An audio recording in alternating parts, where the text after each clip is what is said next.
रहीम। हमने 1930 तक पढ़ लिया था पाकिस्तान अफेयर्स।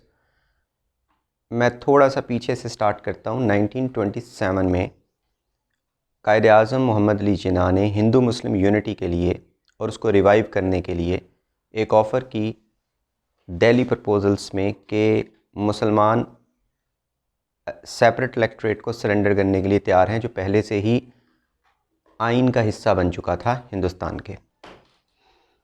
मगर उसके बदले में दूसरी हमारी डिमांड्स को एक्सेप्ट कर लिया जाए, उसको आइन का हिस्सा बना दिया जाए। तो क्योंकि कांग्रेस को मसला था सेपरेट इलेक्टोरेट से। अब उसके बाद कॉन्स्टिट्यूशनल प्रोसेस हिंदुस्तान में स्टार्ट होता है, क्योंकि कॉन्स्टिट्यूशन ने आना है 1929 तक। तो उसके लिए साइमन कमीशन 2 साल पहले ही आ जाते हैं हिंदुस्तान में अपना कमीशन लेकर, और कोशिश करते हैं हिंदुस्तान की पार्टीज़ के साथ मिलकर एक कंसेंसस बनाने की उन रिफॉर्म्स के ऊपर जो आगे आने हैं। मगर हिंदुस्तान की पार्टीज़ उनसे मिलने के लिए तैयार नहीं हैं।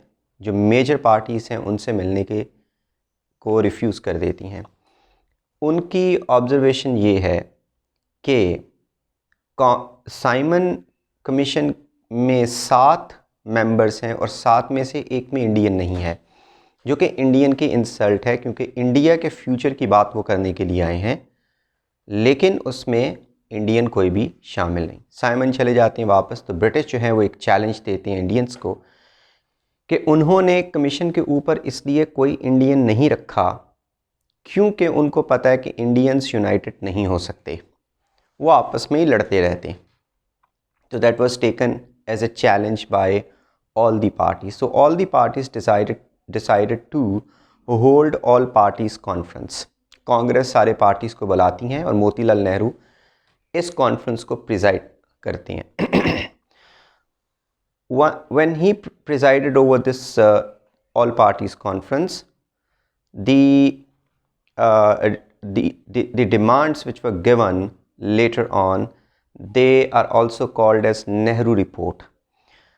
नेहरू रिपोर्ट के बारे में कांग्रेस ने ये कहा कि ये कंसेंशुअल है, सारे हिंदुस्तान की ये आवाज़ है, और ये ब्रिटिश को एक जवाब है कि हम यूनाइटेड हैं और हम यूनाइटेड हो सकते हैं। लेकिन उनकी ये खामख्याली थी, क्योंकि मोहम्मद अली जिन्ना को बहुत सारे एतराज़ात हैं इस नेहरू रिपोर्ट में, क्योंकि इसमें मुसलमानों की कोई भी कॉन्स्टिट्यूशनल सेफगार्ड को शामिल नहीं किया गया था। मुसलमानों की जो मेन कॉन्स्टिट्यूशनल सेफगार्ड्स हैं, जो मेन कॉन्स्टिट्यूशनल डिमांड्स हैं, जो मेन पॉलिटिकल उनकी शराइत हैं कि वो आइन का हिस्सा बने, उसमें सेपरेट इलेक्टोरेट टॉप के ऊपर, उसके बाद 1/3 मुस्लिम सीट्स जो कि काउंसिल्स में होनी चाहिए या असम्बलीज़ में होनी चाहिए, फिर उसके बाद तीसरे नंबर पर 3/4 कम्युनिटी वोट ये है, फिर माइनॉरिटी वेटेज है, और उर्दू को कल्चरल प्रोटेक्शन मिलनी चाहिए, ये थी। लेकिन इसके मुखालफ में हर चीज़ जा रही थी नेहरू रिपोर्ट में। नेहरू रिपोर्ट में ना सेपरेट इलेक्टोरेट थे, ना 1/3 मुस्लिम सीट्स का जिक्र था, ना ही और कोई भी मुसलमानों की। इवन कि उन्होंने कहा था कि सेंटर को ज़्यादा पावरफुल होना चाहिए, ऐसी फेडरेशन हिंदुस्तान की हो कि सेंटर ज़्यादा पावरफुल हो, जो कि मुसलमानों को कबूल नहीं था, क्योंकि सेंटर में हमेशा कांग्रेस की हुकूमत आएगी, मुसलमानों की हो सकता है 2 सूबों में हुकूमत उनकी बन जाए, इसलिए वो प्रोविंसेस को ज़्यादा पावरफुल बनाना चाहते थे। इस पर एतराज़ात उठे। कायद-ए-आज़म ने कहा कि ये कुछ चीज़ें आप तब्दील कर दें, इसमें हम मुसलमान मान लेंगे, लेकिन नेहरू ने इनकार कर दिया, जिसके बाद कायद-ए-आज़म ने कहा कि this is parting of the ways, अब हमारे रास्ते जुदा जुदा हैं। कायद-ए-आज़म ने फिर 1929 में as a reaction Jinnah's 14 points दिए, जो बहुत इंपॉर्टेंट रहे, क्योंकि जिन्ना के 14 पॉइंट से एक अच्छा खासा रिएक्शन था मुसलमानों की तरफ से जो आया। मुस्लिम्स को उन्होंने यूनाइट किया एक प्लेटफॉर्म पर, और उसके साथ साथ ये 14 पॉइंट्स को एक गोल के तौर पर रखा। तो हम देख सकते हैं नेहरू रिपोर्ट और कायद-ए-आज़म के 14 पॉइंट्स तकरीबन एक दूसरे से मुखालिफ सिमत में जाते हैं, दे आर पोल्स अपार्ट। यहाँ पे पता चलता है कि हिंदुस्तान में एक पॉलिटिकल डिवीज़न अच्छी खासी मौजूद है। एक पार्टी मुकम्मल तौर पर पॉलिटिकल डिमांड्स डिफरेंट मांग रही है, दूसरी पार्टी मुकम्मल तौर पर डिफरेंट अपनी डिमांड्स को मान रही है, और वो ये भी कह रही है कि पूरे हिंदुस्तान की आवाज़ है, जबकि मुसलमान कह रहे हैं कि हमारी आवाज़ नहीं है। नेहरू रिपोर्ट। तो 1929 तक फिर कॉन्स्टिट्यूशन नहीं आता क्योंकि हिंदुस्तान में कंसेंसस नहीं हो रहा। 1930 में आगे चलते हैं तो गांधी इंडिपेंडेंस डिक्लेरेशन देते हैं हिंदुस्तान का कि हिंदुस्तान का हक है कि वो आज़ादी उसको मिले, और उसके साथ गांधी नॉन कोऑपरेशन मूवमेंट को स्टार्ट करते हैं हिंदुस्तान में। गांधी नॉन कोऑपरेशन मूवमेंट को स्टार्ट करते हैं हिंदुस्तान में। नॉन कोऑपरेशन मूवमेंट के साथ ही वो सॉल्ट मार्च भी स्टार्ट करती हैं। गांधी पूरी दुनिया में मशहूर हो जाते हैं अपनी सत्याग्रह मूवमेंट के साथ, क्योंकि उनके ख़्याल में ये नॉन वायलेंट थी और अपनी रूह के साथ टायरेंट का मुकाबला करना, टायरेंट की टायरनी का। और दूसरी तरफ वो इंडिपेंडेंस के लिए ये मूवमेंट चला रहे होते हैं, और अल्लामा इकबाल इलाहाबाद में एड्रेस करके कहते हैं कि हमें अपनी अलहदा से स्टेट चाहिए, चाहे वो ब्रिटिश फेडरेशन के अंडर हो, चाहे वो बाहर हो। इसका सीधा साधा जवाब है कि मुस्लिम्स जो हैं वो शाहीन हैं, शाहीन की ईगो अच्छी खासी होती है। They can not feed upon the dead. I mean जो कांग्रेस की या हिंदुओं की जीती हुई जो इंडिपेंडेंस है, मुसलमान उस इंडिपेंडेंस में रहने के लिए तैयार नहीं है। हम अपनी डेस्टिनी को खुद ही से कार्व आउट करेंगे, जैसे कि शाहीन अपनी डेस्टिनी को खुद ही से बनाता है, अपना शिकार खुद ही से खेलता है। तो इलाहाबाद का एड्रेस और उसके साथ साथ ये 1930 की नॉन कोऑपरेशन मूवमेंट, ये सॉल्ट मार्च, इससे साफ पता चल रहा था कि आइडियोलॉजिकली भी मुसलमानों और हिंदुओं के दरमियान में एक वाज़ेह फ़र्क है। तो 1928 1929 में तो पता चला पॉलिटिकल डिफरेंस है, और 1930 में पता चला आइडियोलॉजिकल डिफरेंस है। अब 1930 में ही हम देखते हैं कि इंग्लैंड नहीं, ब्रिटेन में गवर्नमेंट चेंज हो गई होती है। कंजर्वेटिव्स की बजाय अब लेबर पार्टी गवर्नमेंट में आ चुकी होती है। होती ज़रा वीक है क्योंकि थोड़ी सी उसकी मार्जिन के साथ वो जीती हुई होती है, लेकिन labour party was very serious about creating consensus in India so that a constitution should be given.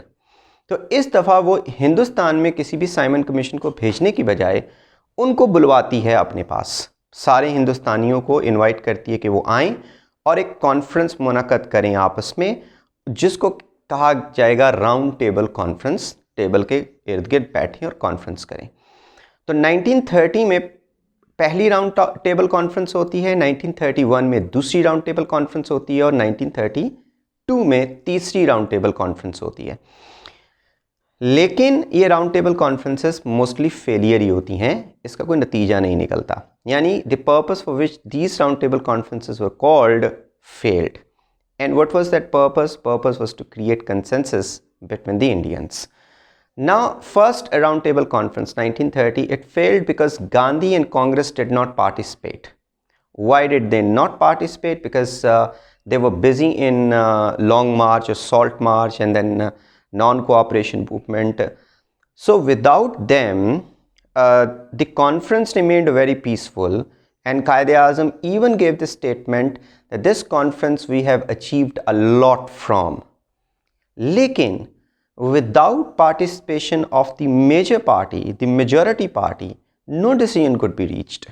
एक बहुत बड़ा सेगमेंट हिंदूज जो हैं वो बाहर हैं, तो हम ये नहीं कह सकते कि सक्सेसफुल हुई। So the first round table conference fails.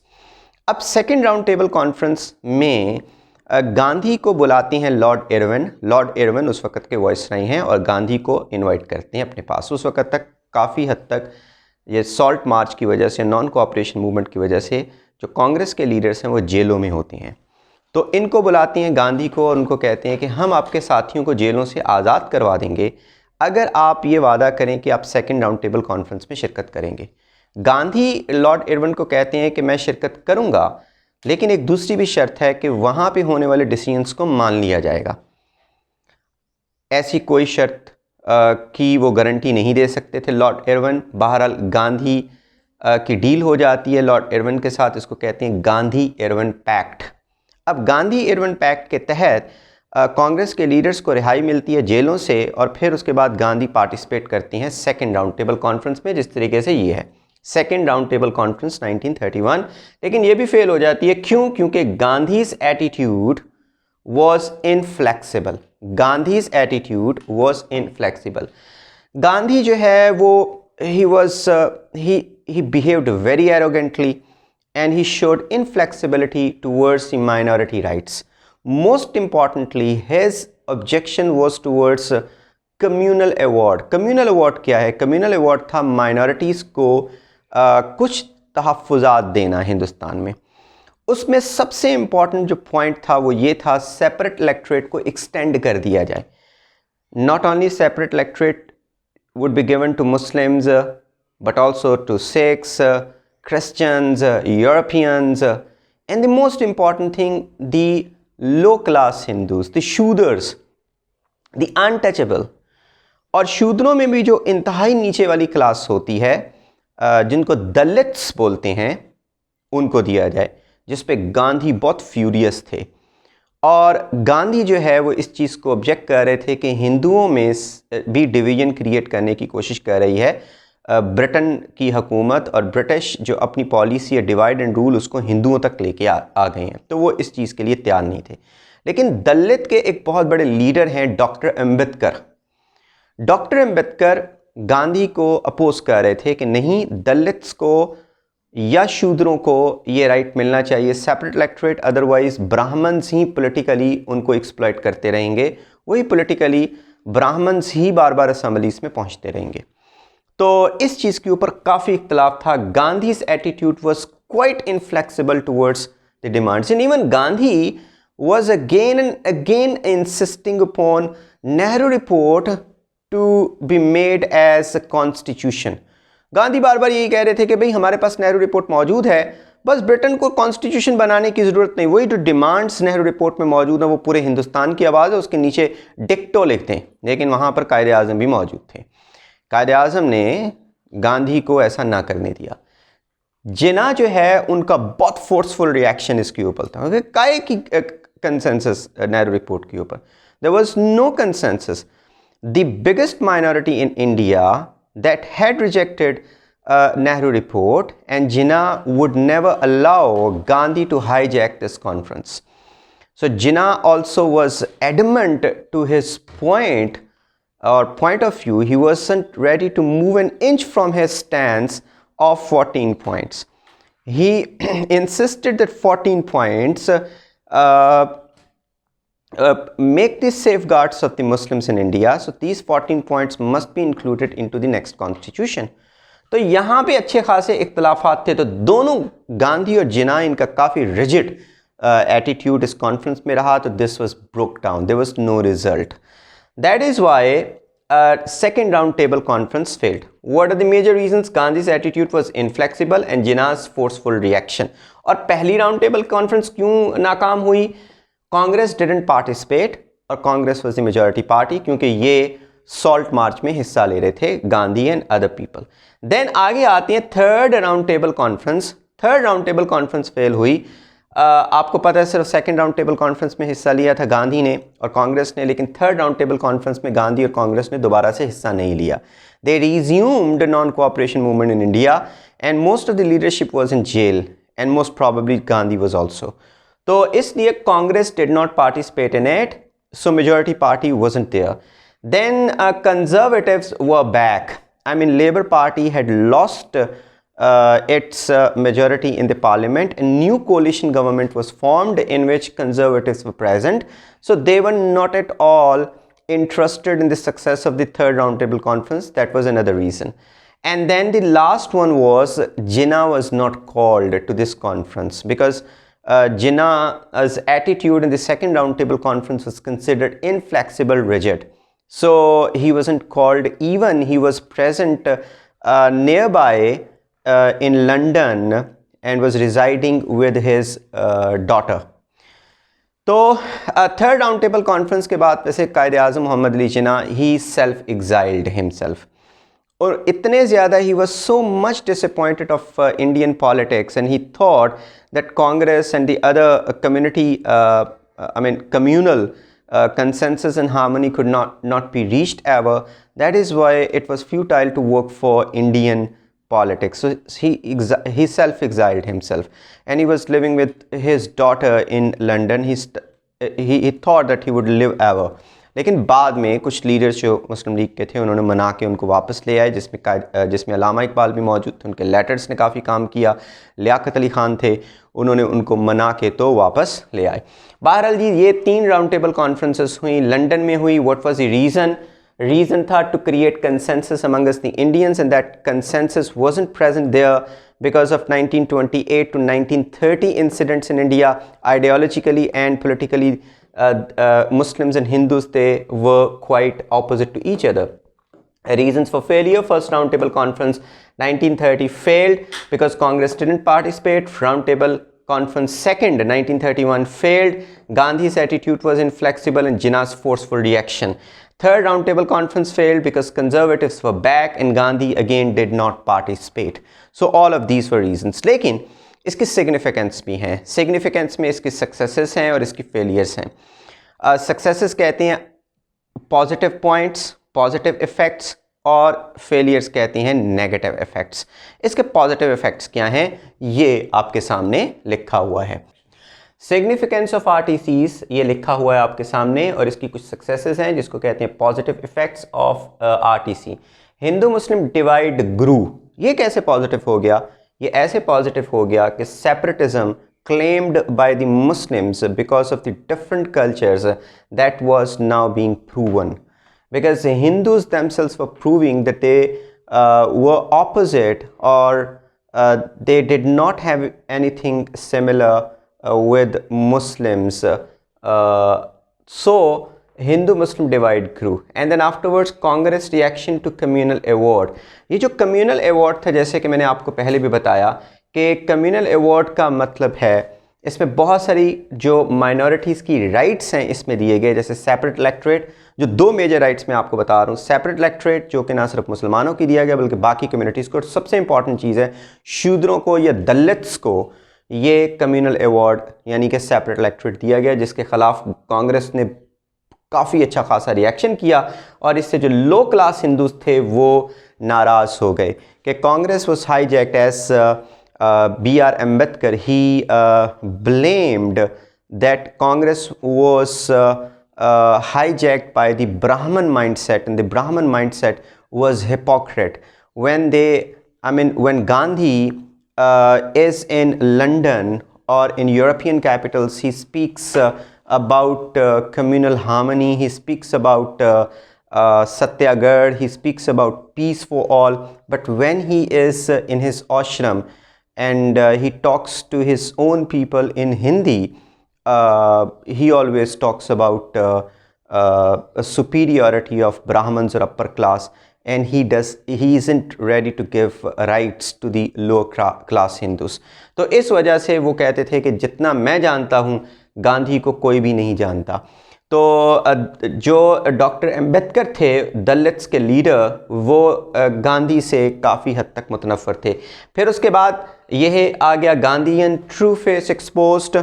आपको पता है गांधी बार बार कह रहे थे कि यही जो नेहरू रिपोर्ट है इसको ही कॉन्स्टिट्यूशन बना दिया जाए, और दूसरी तरफ गांधी दलित्स के सेपरेट इलेक्टोरेट के या उनके राइट्स के ख़िलाफ़ थे।